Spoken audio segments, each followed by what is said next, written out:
And any club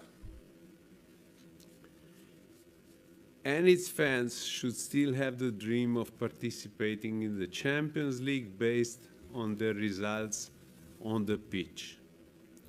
But before we bring you all the details, I must address the extraordinary situation that has developed on the eve of this announcement.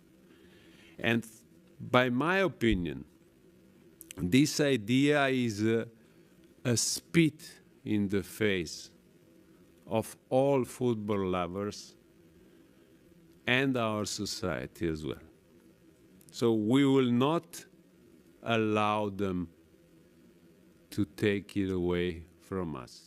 Right, we've got some breaking news to bring you now, and that is that the PGMOL have acknowledged that VAR made a mistake yesterday, disallowing goal. But what can you tell us? Well, look, straight after the game yesterday, PGMOL chief Howard Webb contacted. Now, the content of his conversations are private, but you would have to assume that he apologised on behalf of PGMOL. Well, it's all well and good saying sorry, but it does not affect the result of the game. Now, I think the reason that PGMOL have acknowledged that the decision was a mistake is that they think the decision was not in line with the principle of the referee's call.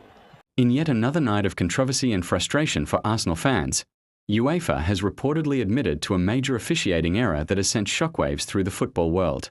The incident in question revolves around Martín Zubimendi's disallowed goal, a moment that could have significantly altered the outcome of the match, but was instead wiped away by a controversial VAR decision. The drama unfolded during a high-stakes European clash, where tension already hung thick in the air. Arsenal, pushing hard and showing clear attacking intent, found themselves on the wrong end of a decision that many are now calling indefensible. When Zubimendi found the back of the net, the initial reaction was one of celebration. However, that joy was short-lived as VAR intervened, leading to the goal being ruled out under questionable circumstances. At the time, the explanation given pointed toward a marginal offside or possible infringement in the build-up. Yet replays told a very different story. Multiple angles suggested that the goal was, in fact, completely legitimate, with no clear and obvious error to justify VAR's intervention. Fans, pundits, and even neutral observers expressed disbelief as the decision stood. Now, in a stunning twist, UEFA has allegedly acknowledged that the call was wrong.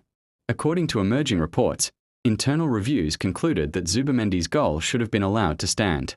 This admission has only intensified the outrage among Arsenal supporters, who feel their team has once again been unfairly punished by flawed officiating. This isn't the first time Arsenal has found itself at the centre of VAR controversy. Over the past few seasons, there have been several high-profile incidents where decisions have gone against them, often in crucial moments. Each time, the same questions resurface. Is VAR being applied consistently? Are referees relying too heavily on technology instead of their own judgment? And most importantly, who is held accountable when these mistakes happen? For Mikel Arteta's side, the consequences of such decisions are not just emotional, they are tangible. Points lost, momentum disrupted, and confidence shaken. In elite competitions where margins are razor-thin, a single incorrect call can define an entire campaign. The situation also raises broader concerns about the effectiveness of VAR in modern football. Introduced with the promise of eliminating clear errors, the system has instead become a source of ongoing debate.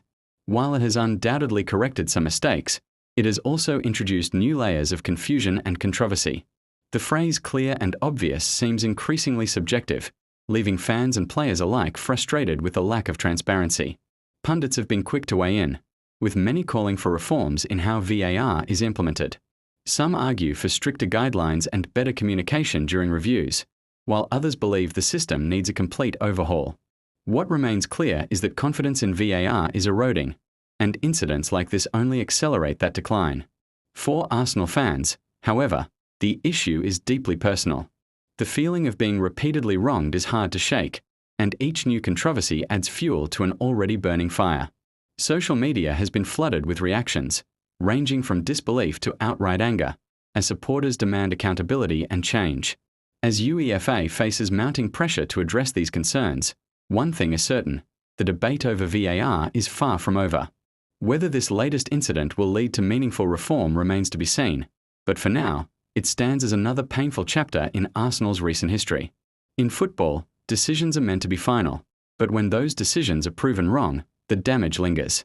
And for Arsenal, the question remains: how many more times will they have to endure this before something truly changes?